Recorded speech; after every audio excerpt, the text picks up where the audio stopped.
Hello everyone, আমি অনির্বাণ, আমাদের channel আপনাদের সকলকে স্বাগত। এই ভিডিওতে আমি কথা বলতে চলেছি অ্যানোরা সিনেমাটার রিভিউ নিয়ে। তো চলুন ভিডিওটি শুরু করা যাক।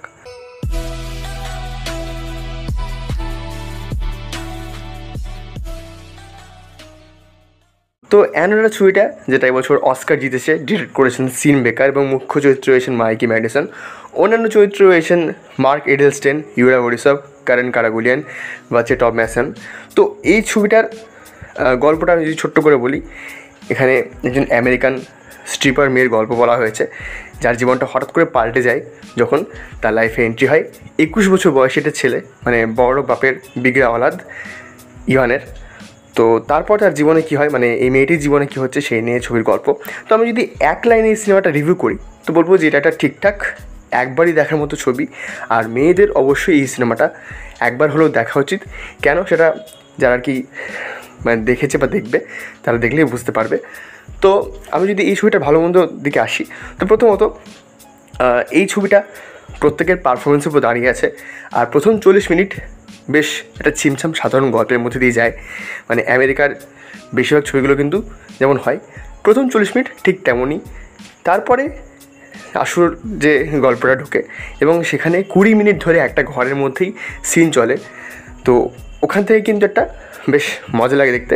এবং ওই 20 মিনিটটা সিনেমায় এমনভাবে প্রেজেন্ট করা হয়েছে আপনার হয়তো বোর লাগবে না, কারণ প্রত্যেক অভিনয় সেখানে ভালো এবং সেখানে যে একটা ক্যাওস সৃষ্টি হয় দেখতে মজা লাগে।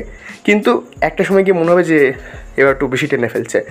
আর দ্বিতীয় হাফটা একটু মজাদার, কারণ দ্বিতীয় হাফে একটা বড় জার্নি রয়েছে এবং সেখানে প্রত্যেক যারা সহ অভিনেতা রয়েছেন প্রত্যেকের কাজ এতটাই দেখতে মজা লাগে যে দ্বিতীয় হাফটা একটু উপভোগ্য হয়ে ওঠে। আর এখানে দ্বিতীয় হাফে একটা চরিত্র আসে ইগর বলে, তো তার কাজটা মানে সেই চরিত্রটি যিনি প্লে করেছেন ইউরা বরিসভ, তিনি এত ভালো কাজ করেছেন যে সেই ক্যারেক্টারটা কিন্তু খুব ইম্প্যাক্ট আপনার মনে ফেলবে। আর এখানে মুখ্য চরিত্র রয়েছেন মাইকি ম্যাডিসন, তো তার কাজ খুবই ভালো। গোটা গল্পটা যেভাবে তাকে কেন্দ্র করে এবং তিনি যেভাবে এখানে নিজেকে একদম ঢেলে দিয়েছেন চরিত্রটার জন্য, দেখতে ভালো লাগে।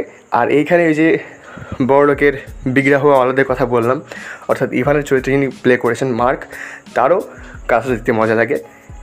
আর এডিটিংয়ের কথা যদি বলি, যেটার জন্য আর কি অস্কার পেয়েছে, মানে মূল ছবিটা তো অস্কার পেয়েছেই কিন্তু এডিটিংয়ের জন্য কিন্তু অস্কার পেয়েছে। তো এই ছবির এডিটিং সিন বেকার নিজেই করেছেন এবং তিনি খুব ভালো এডিটিং করেছেন। মিউজিকগুলো শুনতে বেশ ভালো লাগে। আর যদিও একটা কথা আমার মনে হয়েছে যে এই ছবিটা কেন জানি না অস্কার পেয়েছে, আমার মানে মোটামুটি ঠিকঠাক লেগেছে, কিন্তু ওই একবার দেখার মতোই। তাও শেষে গিয়ে একটু মনে হয় যে বেশি ক্লান্তিকর লাগে। তো যারা আর কি মেয়েরা আছেন তারা অবশ্যই একবার সিনেমাটি দেখবেন। আর একটা বিষয় এই যে এই ছবিটা বেশ কিছু গভীর মেসেজ আমাদেরকে দিয়ে যায়, মানে সেগুলো তো আমি বলতে পারছি না, নাহলে স্পয়লার হয়ে যাবে।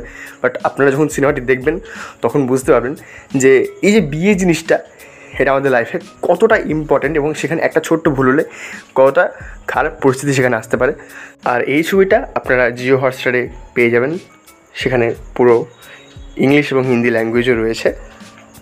আর এই সময় ভিডিওটি ভালো লাগলে লাইক করুন, কমেন্ট করুন, শেয়ার করুন আর আমাদের চ্যানেলটি অবশ্যই সাবস্ক্রাইব করুন। ধন্যবাদ।